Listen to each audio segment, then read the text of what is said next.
Meu caro Marcos Couto, os gastos excessivos da Secretaria de Saúde. Gastos excessivos de horas extras na rede hospitalar. Contratos que não acabam mais, de aluguel de imóveis. Que história é essa? Boa noite, Marcos.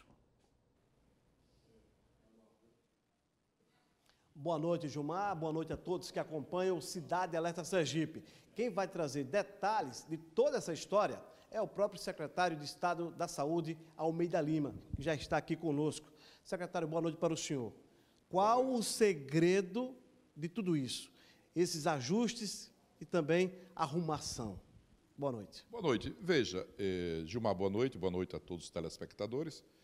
É uma gestão que tem 90 dias, basicamente, e nós tínhamos uma tônica, um foco, que era uma determinação do próprio governo do Estado, do governador, fazer com que a Secretaria de Saúde, a gestão da saúde, pudesse andar, rolar com os próprios recursos que correspondem aos 12% da receita líquida anual do Estado. E é evidente que nós tivemos que ver, em primeiro lugar, onde esses recursos estavam sendo gastos de forma não adequada, que poderia se estabelecer o controle, não é? O fechamento de torneira. E há uma série de itens que nós estamos revendo, sobretudo na questão dos recursos humanos, sem prejuízo nenhum para a atividade fim, que é a assistência à saúde e à população. Ao contrário, já começando a melhorar, trazendo boas notícias para o povo de Sergipe. Então, nós identificamos, sobretudo na unidade de saúde, no USE, no hospital de urgência, um número excessivo de horas extras. Hora extra não só na atividade fim, junto a médicos, enfermeiros, mas também na parte administrativa, sem nenhuma necessidade diante do número de servidores que nós possuímos. Ou seja, imaginem horas extras que montam mais de 4 milhões de reais por mês. Isso sem falar no volume de recursos para as obrigações sociais que decorrem do pagamento dessas horas extras. É claro que nós estamos cortando isso aí, um volume muito grande, estabelecendo já uma economia, né, enorme nessa área, que já gera, digamos assim, uma economia mensal superior, já nesses últimos 30 dias dos 90 que estamos na Secretaria, superior a 7 milhões de reais. Não apenas em hora extra, mas no corte também de pessoal, na devolução de servidores que estavam à disposição com ônus para o Estado, o que não é possível do ponto de vista da legislação. Enfim, uma série de ajustes para que a gente possa, digamos, ter a economia necessária de recursos e poder melhor atender a população na atividade fim, e já começamos a melhorar. Secretário, me permita, Gilmar gostaria de interagir conosco. Gilmar, o secretário à sua inteira disposição. Boa noite, Almeida, boa noite, secretário.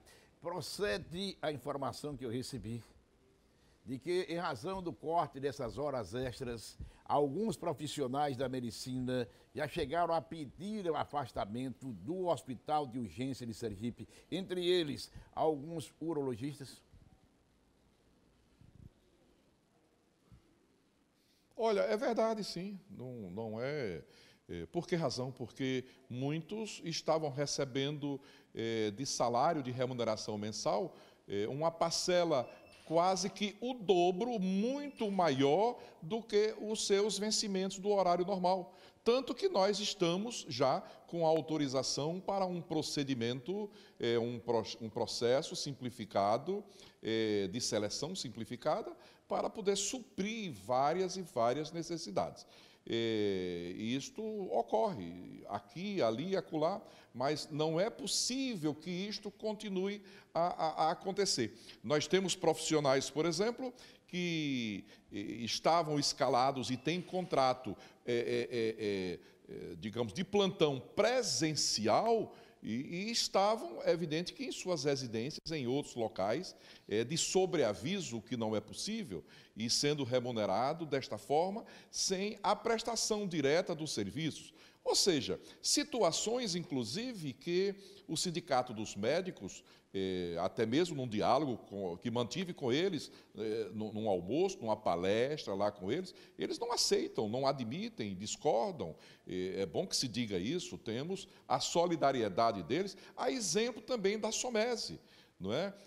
Hoje nós tivemos uma reunião, aquela de gestão da saúde, estabelecida no acordo judicial com a presença do doutor Ramiro Rockenbach, o procurador da República, e o próprio representante do Sindicato dos Médicos colocou isso de forma muito clara, ou seja, concordando plenamente com as decisões que a Secretaria tem tomado exatamente para a efetivação da prestação do serviço. Então, isso tem, sim, acontecido e nós estamos, é evidente, que procurando limitar.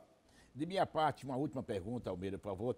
É a seguinte: você enfrentou um momento difícil recentemente, que foi a entrada na sua residência de agentes da Polícia Federal. Depois daquele episódio, o governador Jackson Barreto teve algum contato sobre este assunto com você?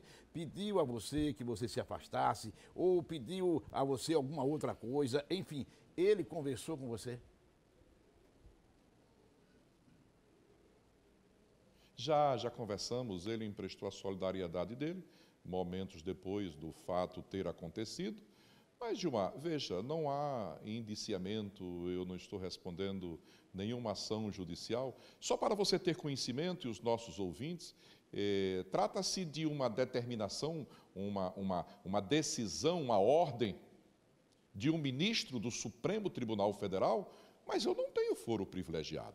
Então, a ação que tramita lá não é contra Almeida Lima, pode ser contra qualquer um outro parlamentar, um outro político. Almeida Lima entrou aí sendo investigado, talvez por alguém imaginar que eu tenha relação com esse ou aquele político, a exemplo do que se fala, Renan Calheiros, e que lá na minha casa tivesse alguma coisa indevida. Eu fico satisfeito, por um lado, e não há um mal que não traga um bem, porque lá estiveram e não encontraram nada daquilo que poderia ou que estivessem imaginando que lá fosse encontrado. O governador tem plena consciência do meu procedimento, da minha atuação, e, como eu disse, uma ordem de um ministro Supremo Tribunal Federal não seria contra mim, que eu não tenho foro privilegiado.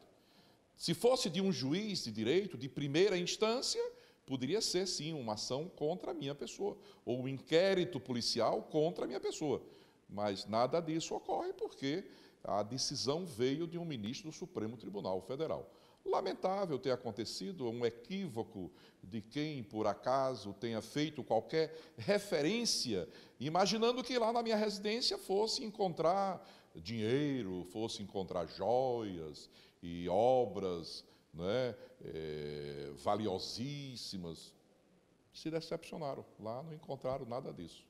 Secretário, muito obrigado pela sua entrevista. Retornamos aos estúdios com Cidade Alerta Sergipe. Gilmar. Obrigado, Marcos. Obrigado, então, secretário.